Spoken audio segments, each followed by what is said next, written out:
Yan, magandang araw mga ka-Pins. Welcome back sa channel ni Pins TV. And ngayon ay August 6, 2025. At ngayon ay may content na naman tayo. Kalakal Seria number 6.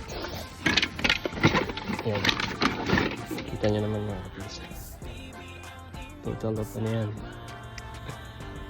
16.5 bags. Yan. Intro muna tayo mga ka-Pins.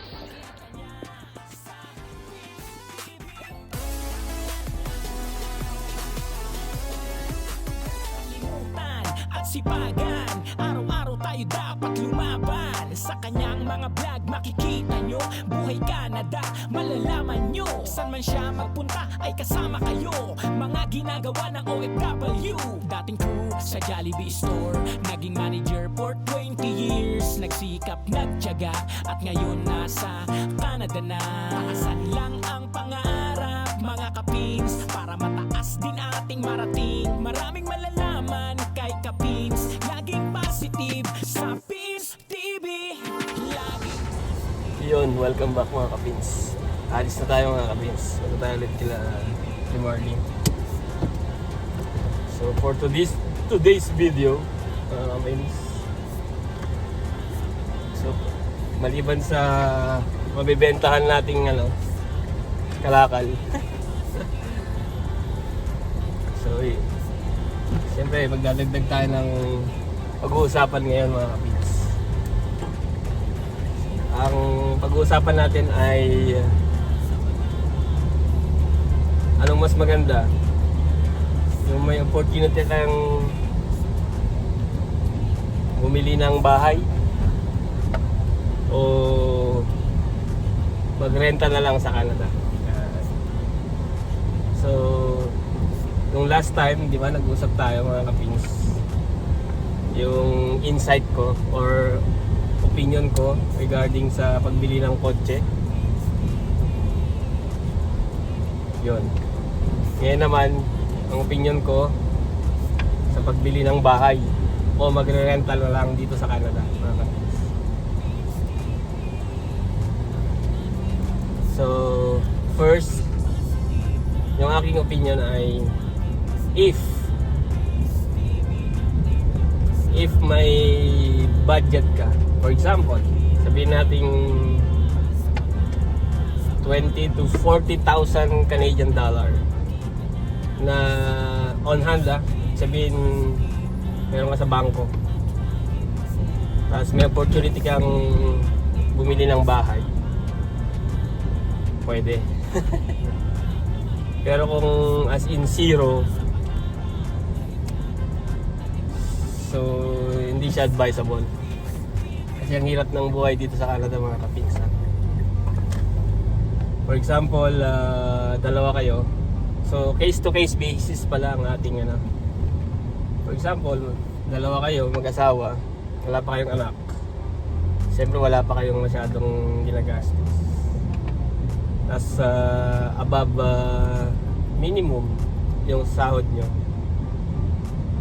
I mean, sabi natin ang sa akin ang above minimum ay plus 10 or $15 per hour. Ang taas nun, no? So sabi natin ang minimum ngayon ay 17 or 16. Sabi natin 18. So average sa Canada per hour. Pag full time ka, so sa isang linggo at least 40 hours, tama? Pag part time naman parang 25 to 30 hours, depende. Pero ang pag-uusapan natin full time to, full time. So isipin mo na lang, pag 40 hours ka, tapos sabihin natin sumasahod ka ng per hour 18 per hour, above minimum ng konti. So magiging take home mo lang yun every 2 weeks or bi-weekly ay parang less than 1,000, no? $1,000 sa isang linggo, ay sa isang buwan. Sabi natin take home mo is 2,000 plus or maximum is 2,500. Isang trabaho lang yan, Eh kung dalawa kayo, parehas kayo ng sahod ng misis mo. So, sabihin natin 5,000. 5,000 ay malinis na yun, 5,000 neto nyo. So, ikakaltas ngayon yun yung rent, yung utilities, internet, pagkain, etc. etc. Pampadala sa Pilipinas. So, sabihin natin ang rent nyo mag-asawa sa basement. Sabihin natin ideal 1,000. 1,000 to 1,200. Isang room or basement. Yun. Eh, magkano na natira? Pagkain nyo pa. Ngayon, kung kukuha ng bahay, di ba? Ito insight ko lang, yung aking opinion. So, mapipilitan ka ngayong mag-double job or triple job. Yung wala ka lang, may pahinga ka pero parang konti lang. Konti lang ang tulog, di ba? Tapos, yun, medyo ano lang siya, mahirap, di ba?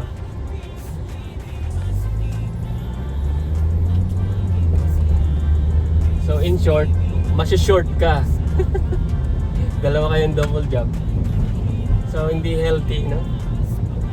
Tama naman yung sabi nila, dito sa Canada, work. Pero isipin mo, pag nagkasakit ka, no work, no pay naman, di ba? Yun. Tapos yung insurance, daming yung consider.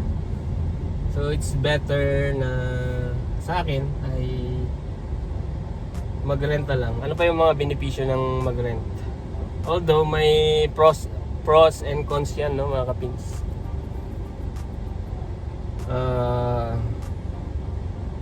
Sabi nila, pagka bumili ka ng bahay, tumataas yung value. Oo, tumataas yung value. Ang average, sabi ng isang vlogger na kilala na pina-follow natin, at least every year 6% tumataas yung value ng binili mong house and lot.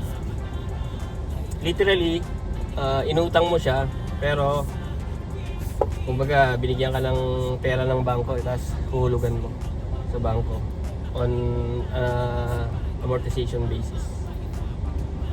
Yun. Siyempre, ano siya, it's high risk, no? Kasi long term siya eh. Sabihin natin 25 years, 30 years, 20 years ang loan mo dito. See? Dito na tayo mga kapins. Yun mga kapins, nagbibilang na sila. Tingnan natin kung magkano yung yung nagiging benta ng kalakal natin mga kapins. Yan mga kapins, meron tayong 50 and 85 cents. $50 and 85 cents. Salamat sa ating sa kalakal for today's video mga kapins. Yun, thank you po sa pagsama sa akin mga kapins sa ating episode ng Kalakal Serye, and yun. And sana na-appreciate niyo yung aking sharing regarding sa kung anong unahin, pagbili ng bahay o pag-rent. Yun lang. Thank you and see you sa next one. Don't forget the hashtag PinsTV, Pinoy Nova Scotia, Kapins in Canada and Philippines now, and hashtag Pinspiration. Bye!